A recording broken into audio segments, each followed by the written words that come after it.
I'm General Manager of Airport Parking here at the Highlander Inn. I've been here for about 10 years and I truly enjoy my job here. When I first started here back in 1996, we had many older buildings here on property, but progress goes on and they did come down and we did put up some parking lots. But we have been in the hospitality business here for over 100 years. The property started way back in the days of the Devonshire Mills in Manchester, and they're offering housing for the mill workers. And this was back in the days when the Coldwell family was running the property. And with the trolley service that came around for the Pine Island Park amusement park, the business really took off with hospitality, overnight rooms.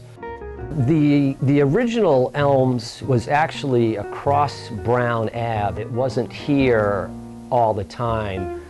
The hospitality aspect of the Elms started way back in, I believe, 1885, and there was the Coldwell home originally was down on Coldwell Ave, which is down by Goffs Falls, just off of Brown Ave.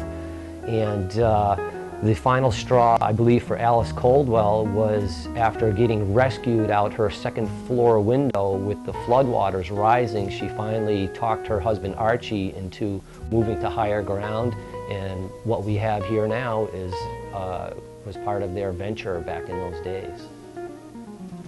The main focus in the earlier days were the people down in Boston. They would come up here and see what we had going on. A lot of the outdoor activities in the wintertime included a toboggan run. They had skating rinks. They had rope tows throughout the property. In the summertime, they had shuffleboard. They had tennis courts, racquetball. There's just so many things to do here in the older days. And right now, what we're getting into is a lot of corporate business. We do a lot of weddings. We do a lot of baby showers, such as that. The parking business has been a very big piece of it, but we do have two hotels. The Highlander Inn is a 65-room hotel. The Coldwell House, which was known as the Bed and Breakfast, which is one of the original buildings of the property, is a 23-room hotel. And we have the Conference Center, which was known in its day as the Elms. And people would come here and have corporate parties. Families would come here year after year and spend a week or two and just to get away from what was going on in the city.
Elms, we had a building. It was known as Pavilion in the Pines. It was a dance hall type thing, and every Friday and Saturday night, couples would get together, or friends and family would get together, and they would have music down there. They had their own band. It was known as the Elms Band.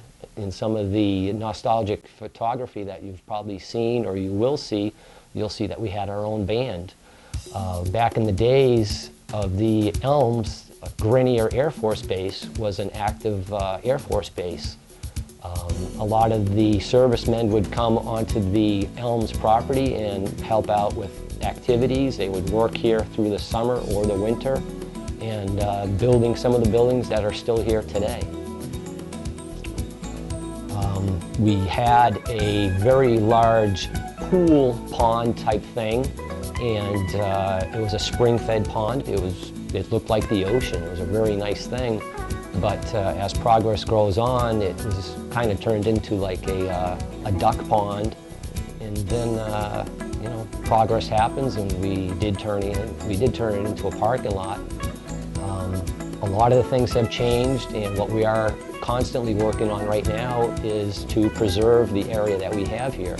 A lot of the tall white pine trees that you'll see around here were planted by the original Caldwell family back probably 60, 70 years ago. And part of our thing is to try and preserve what we still have. We don't want to keep making our property look like a parking lot. We do care about it, and we are actively looking to preserve it for futures to come. We look forward to being in the hospitality business for another 100 years. Way back, I believe in 1980, the Elms Conference Center, as it was known, actually burnt to the ground. And even back in those days, the original Caldwell family thought that they would never rebuild it because they didn't seem to feel as though there was enough money in the family to carry it on. But the younger Caldwell son, he decided to go ahead and rebuild it. It was probably a few years before the Elms Conference Center was rebuilt. I believe it was probably opened back up in '83 or 1982. The Conference Center, before the fire in 1980, it actually had around 9 guest rooms on top of it, because it was 3 floors. And of course, with the last fire, it just wasn't rebuilt to the original structure that it was. So it was mostly turned towards corporate business, meeting space for weddings, showers, and whatever you have. So the rooms were eliminated off the 3rd floor when they did rebuild after the fire. And the ballroom, as you may see it today, is actually about half the size. Back in the days when the Christies owned the property, there was a restaurant there, and it was called Glen Eagle's Restaurant.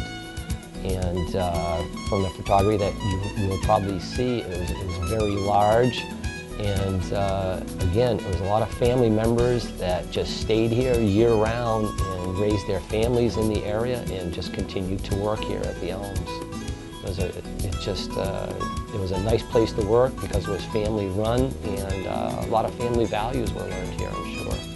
In the original conference center itself, there is now a maintenance shop in the lower level. And many, many years ago, what they had there was pinball machines. They had just things for the kids to hang out in, jukeboxes. As you'll see in a lot of the nostalgic photography here, it was just amazing what they did in the old days. It was simple fun. They went out and played games, you played cards, you played croquet together, and in the late evening, you would go to probably the arcade and listen to music in the jukebox and just hang out with your friends and just have fun. The main inn, the Highlander Inn, was under construction in 1986 to 1987 and opened up, I believe, in January of 1988. It opened up as a 65-room hotel. Part of the original plans back in 1988 were to do an addition onto the hotel and make it into a 100-room hotel. And that never really happened. I do not know why, but back probably around 3 or 4 years ago, we actually had an architect firm come in and start to design the expansion to the main inn to turn the 65-room hotel into a 100-room hotel. And with the add-on of many other hotels in the area, the decision was not to go ahead with that project. Back in the older days, this was more or less known as a resort. People would come here and they'd spend a week here and they would return year after year because they had a really good time here. And to this day, we still get people that visited the Elms back in the early 60s or 70s, and they are still coming here to this day, whether it's for a drive-through or it's to communicate with some of the staff that have been here for upwards of 16 to 17 years. We have employees that were here even before the hotel was built, but back in that day, of course, it was known as the Elms. People that I meet still to this day recall when they worked in one of the kitchens at the Elms. It's a very touching thing to see people that really cared about the property then, and they do come here today and they still see that we are in the hospitality business, and we truly do care about what we provide here, and hospitality is number one here at the Highlander.